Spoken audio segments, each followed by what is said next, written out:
थी, है ना।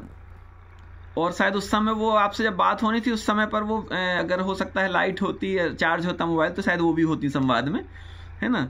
तो शायद ये पूरी बात नहीं हो पाती, ऐसा भी हो सकता है ना। क्योंकि वो बीच में अपनी बात भी रखती हैं कि हमारी बात कराइए, हम बताते हैं आपकी असलियत क्या है, आप किसी काम के नहीं हो, आप तो भगोड़े हो, ऐसा जो है कह सकती थी।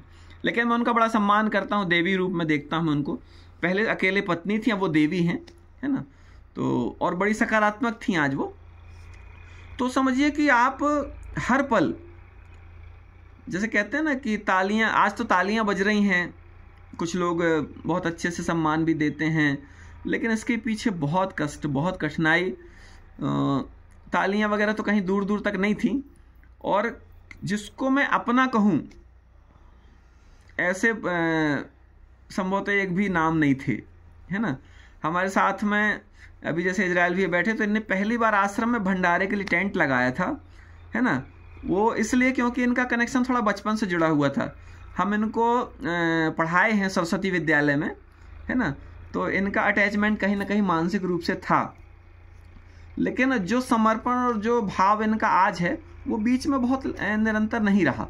लेकिन आज मैं यदि ये कहूँ कि मेरे साथ में यदि कौन है, तो मेरे साथ में सिर्फ जो है परमात्मा और परमात्मा के परम देवदूत मोहम्मद इजराइल हैं, ठीक है ना। मतलब ये मेरे से ही बड़े तपस्वी की लिस्ट में आज मैं इनको रखता हूँ, कि मैं तो दिखने वाला तपस्वी हूँ, ये जो है वास्तविक तपस्वी हैं। मतलब ये हृदय से बात कर रहा हूँ मैं, इसलिए नहीं कह रहा हूँ, आपसे उस दिन भी बात हुई थी तो मैंने आपको कुछ चीज़ें बताई थी, इसलिए नहीं कह रहा हूँ कि सामने आज बैठे हैं। ये नहीं बैठे होते तो शायद मैं इनके बारे में और ज़्यादा बताता। अभी इनके बारे में बताऊँगा तो लगेगा कि भाई सामने बैठे हैं इसलिए जो है ना।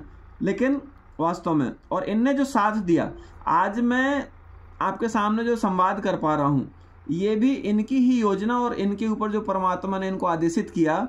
मैंने आपको बताया था मेरे पैर में एक घाव था जो मुझे लेने आया था, है ना। उसके लिए भी इनने मुझे रोक के रखा, बोले महाराज जी आपको हम जाने नहीं देंगे। और आज ये शरीर, इस वाणी से जो बात कर पा रहे हैं हम, बहुत सारे, है ना। तो गालियाँ खूब मिली, उस गाली का भी आनंद मिला। कभी किसी को हमने